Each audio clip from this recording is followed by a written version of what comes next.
everyone and welcome back to my channel. So today's video is this beautiful not polished design.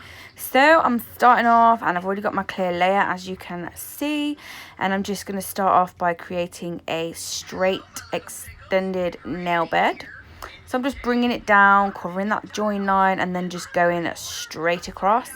I will then go ahead and leave that to set and move on to the next one because we want to file this nice and crisp. So today the brush I'm using is the CJP Big Boy. I love this brush so much, but I do need a new one because it is shedding loads, because I had lots of acrylic stuck in it and then I've tried to get it out with like the cuticle pusher and I've ended up pulling all my hairs and damaging my bristles. So no.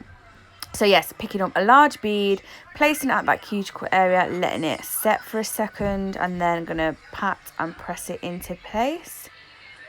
Just using the tip of my brush, and if it gets a little bit dry or sticky, just wetting and wiping my brush away, and then just going back and carrying on manoeuvring that product to where I want it.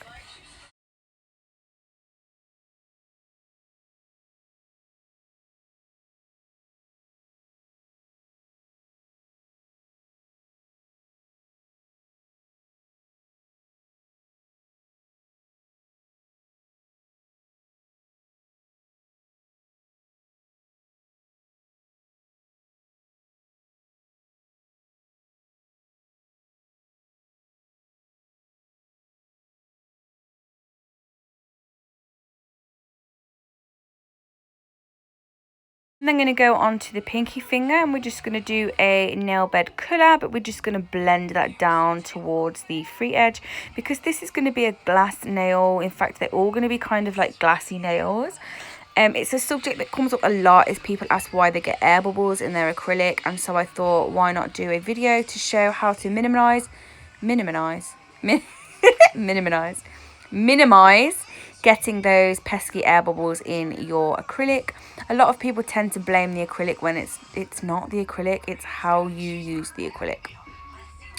So anyway, I'm going in with this stunning glitter, and this is from the Glitter Fairy, and it is from the summer 2018 fairy mixes, and this one is called Lucy.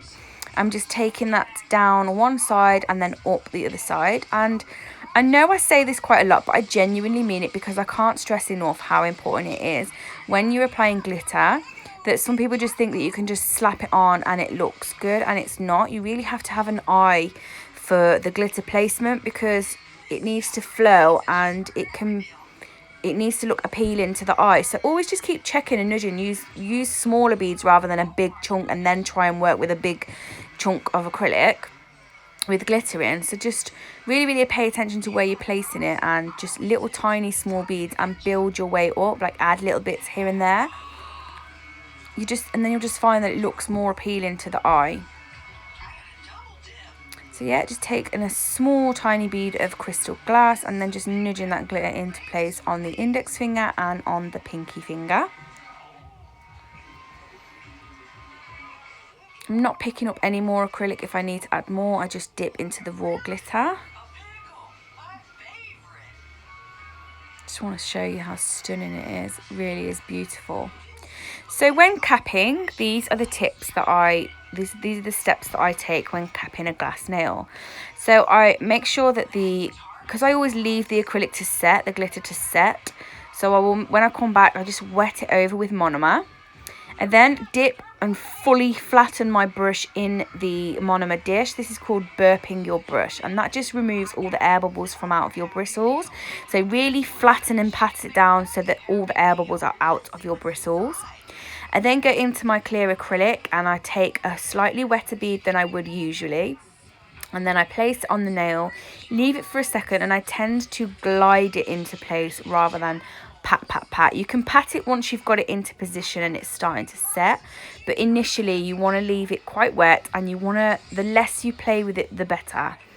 So again, I'm picking up that wetter bead, placing it on, wiping my brush, and then just patting in the cuticle area, tucking it in, and then just gliding it over. Really light touches, so you can see that I'm hardly patting that product in. I'm literally just gliding it into place, and this is just what I've found works for me. This is how you're going to maximize the clarity of your clear acrylic. And this goes for any brand. You know, it's not, I use CJP, that is my preferred brand. But if you use NSI, then that is fine.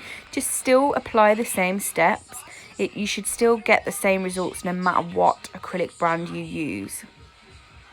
So again, I'm placing that, I'm wetting the nail, burping my brush, picking up a wetter bead, then placing it on and then just gliding it down the nail. So again, I'll burp my brush. No, I'm not. I'm going to carry on patting. Burp the brush, place your clear acrylic on, tuck it in your cuticle area and your sidewalls, and then just stroke the rest of that product down. Stroke, stroke. And when it starts to set and it's not so wet, you can then start patting it if you need to.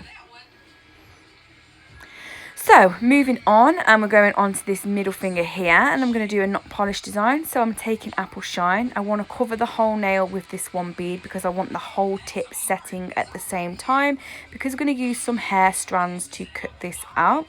So this particular design that I'm doing with this particular method of cutout is inspired by the phenomenal Kim 2. She is amazing at acrylic nails. You really need to go and check her out. Like, I love her work. So yes, just go ahead, get that whole bead, stroke it into position, stroke it out until it starts to set a little bit. I'm taking a strand of my hair because this is the thinnest thing that I could find. And then I'm just going to slice one side, slice into it underneath, and then just wriggle the hair underneath to then cut out that acrylic. And this is why you need the acrylic all setting at the same time. So I'm going to do another one here. The more confident you get doing this nail, the more cuts you can create, the more different patterns you could, you know, create. But because this is my first time doing it this way, I didn't want to like risk it and then end up with it looking crap. So I'm just cleaning up that area with those cuts, and then I'll leave that to set.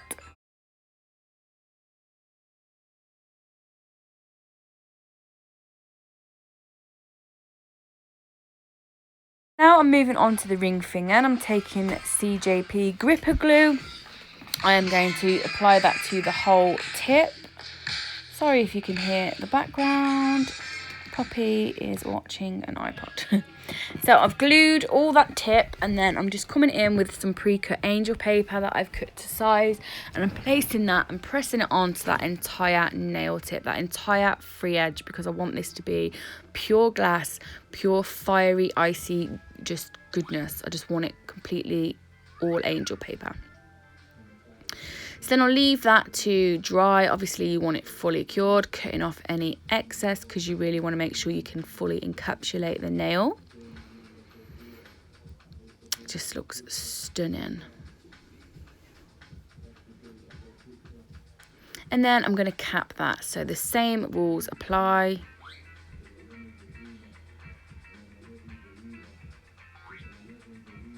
Making sure you're capping it fully, making sure you're taking it to the edges. And then I think I did end up with a bit of hair on this nail. I don't know if I tried to dig it out. Yes, I did.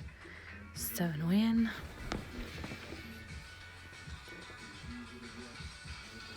There's no need for me to go and cap that nail bed area because I've built the apex high enough with that. And then when I'm happy with that, like when I'm happy that that is all, I can't even talk today, what's wrong with me? That is all encapsulated, I'm going to go ahead and move back to the not polished design. So I'll cut the strands of angel paper to fit in those little spaces, apply the glue into those spaces we've created, and then just hold that angel paper into place. Just making sure it's right in that cut we've made. Obviously, like, the more confident you could get, you know, like Kim 2 does some amazing designs using this method. So I can't wait to try it more. Once that's all dried and the glue is dried, you don't want to be trying to apply any kind of acrylic onto wet glue. So make sure that it is nice and dry and you've trimmed off any excess and all that good stuff. Come in with your crystal glass or your clear acrylic, whatever brand you use, and then fully encapsulate it. So I don't really need to go over the entire nail, but just mainly focusing over those gaps And then I just needed a slight little bit more going up onto that nail bed, just so I could then file it all nice and like even and looking uniform, and that the structure was in place. So I'm just checking there all my structure. Always check from every angle throughout your service. So there's what the nails looks like before they are filed. I've filed them, shaped them and buffed them. I've applied some crystals just down on the glitter nails, and now I'm going to come in and top gloss these nails, and this is when they just come to life. I really adored these nails. I'm really trying really hard to do different designs to pick my channel up. It's just fell so low and it's so disheartening, but I know I have my loyal subscribers there and I will never stop because I love you all so much. But you know, it would be nice to see those views getting up there again, and you know, making it almost worthwhile. So if there are any designs that you want me to do, you know, that you would enjoy seeing, please do let me know. But yes, that's the end of this video. I hope you've enjoyed this video. If you did like these nails, please give me a thumbs up, and if you're not already subscribed to my channel, please go ahead and do that, and don't forget to hit that notification bell as well and become part of the notification gang. I love you all so much, and I will see you all again in my next video. Bye bye.